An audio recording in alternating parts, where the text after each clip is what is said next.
The ending of Cyberpunk Edgerunners was so clear and yet so ambiguous at the same time. So many people have found it hard to believe David died, while so many people have found it hard to believe that David is actually alive. In this short video, I'll break down everything we know about David's death at the end of Cyberpunk Edgerunners and what we could expect from Season 2. We know we didn't actually see David die. Neither did anyone else other than Adam Sandler and Arasaka. We got a splash transition which I believe to be intentionally misleading. I've been hearing the idea that David is confirmed dead since the David Martinez drink can be ordered from the Afterlife bar in 2077, but that isn't necessarily true. Who could have confirmed David's death? Falco and Lucy fled the scene before they actually saw David kick the bucket. Arasaka could have spared David and the people of Night City would have been none the wiser. At best, being able to order the David Martinez implies David is gone according to the public, but doesn't necessarily prove it. People also say Falco's conversations in the game confirm David's death, but if you notice, the language is extremely ambiguous. This is completely intentional, as CD Projekt Red is most likely keeping this open-ended in case of major success, which is safe to say was achieved. Falco refers to his crew as we in the present tense, which strikes me as odd. If Lucy went to stay on the moon permanently, then this would be even more odd to say, since really it's just Falco according to what we were led to believe. Falco tells V that he has more in common with David than he thinks, which could be foreshadowing that David will follow a fate similar to V. Another argument used to prove David is dead is being able to find his jacket in 2077. It's a really cool moment, but keep in mind David left his jacket behind in the truck before putting on the cyberskeleton. This is just a tribute Easter egg and doesn't hold much weight canon-wise. People are also using Trigger's tendency of not making second seasons as validation of David's death. But keep in mind Trigger's never had a banger like this. With CD Projekt Red and Netflix also wanting to capitalize on the success of Edgerunners, I could definitely see Trigger overlooking this tradition. So what do we know for sure? At the end of Cyberpunk Edgerunners, we got a splash transition implying David's death. The director had made it very clear for every other character that they were dead by showing the body and at times doing multiple takes of their demise. So we know we didn't see David die. We know the directors and writers have intentionally misled us with transitions within the show more than 2 times already. Wait! I didn't do it! It's very likely that this was also a misleading transition. We know it would have been extremely easy for Arasaka to preserve David either as a whole or as a construct without anyone from the outside knowing it. It would have been much more advantageous to keep a valuable test subject like David around instead of eliminating him on the spot. It'd be incredibly wasteful and sounds highly unlikely for such an efficient tech corporation not to capitalize on this, even after the battle was clearly won. Don't make me laugh!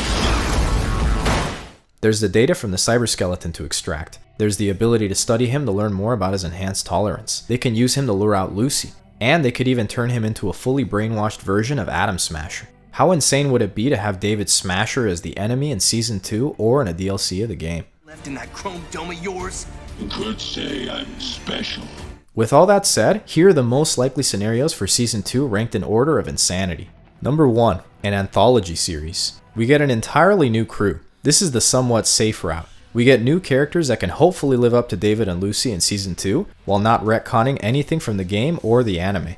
We could get different classes too, like Nomad or Corpo, which would greatly align with the game and leave room for a 3rd season too. It'd be really cool to get a better view of Night City as a whole through the Corpo route, for example, in the anime. It could even be an adaptation of the Trauma Team comic.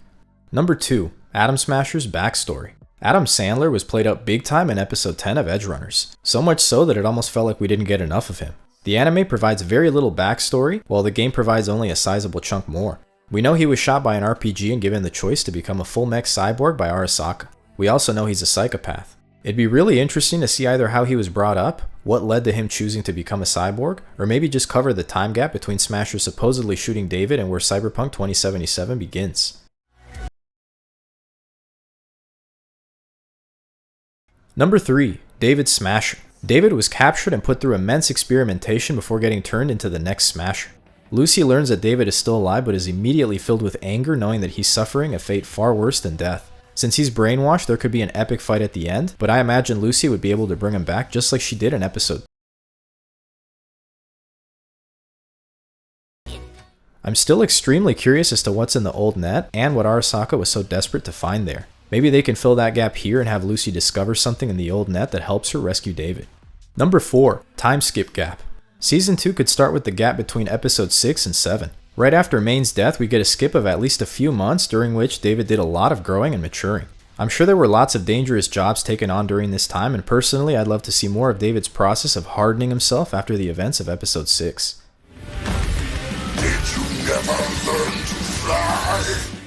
And we'd get to see more of Rebecca, of course. See you soon, Dimples. Number 5. Katsuo's story. We could get the story of Katsuo taking over for his dad after he passed. This story arc was left pretty open, and I really thought we were going to get more rivalry between David and Katsuo, as well as more from Katsuo in general. What would it mean if he quickly rises through the ranks of Arasaka and David is kept alive? I could definitely see him making it personal and forcing David Smasher to hunt and kill Lucy. That would be pretty dark, but very fitting.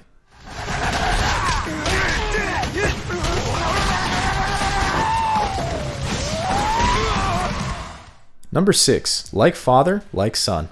People have speculated that Lucy's actually pregnant with David's baby. Season 2 could involve this boy growing up and becoming obsessed with getting revenge for what happened to his father.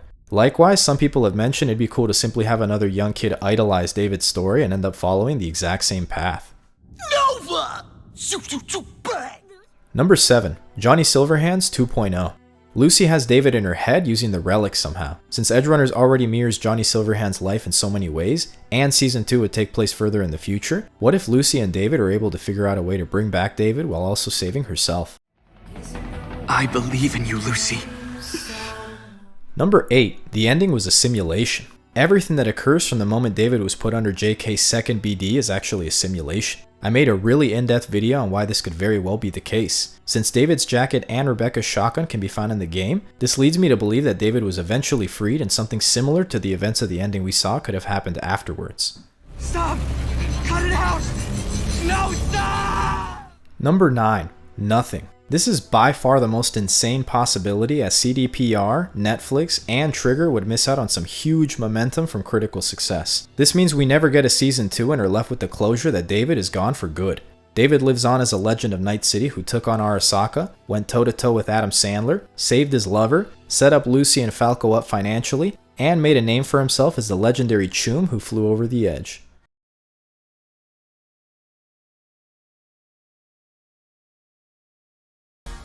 Share this video and tell the writers of Edgerunners have no choice but to give us a season 2. And who knows, maybe they can get some inspiration from these ideas. I have a detailed video breaking down how David is alive but his fate is actually worse than death. I also have an in-depth video breaking down how the ending was actually a simulation. Let me know which other theories you have in the comments below and I'll catch you in the next one.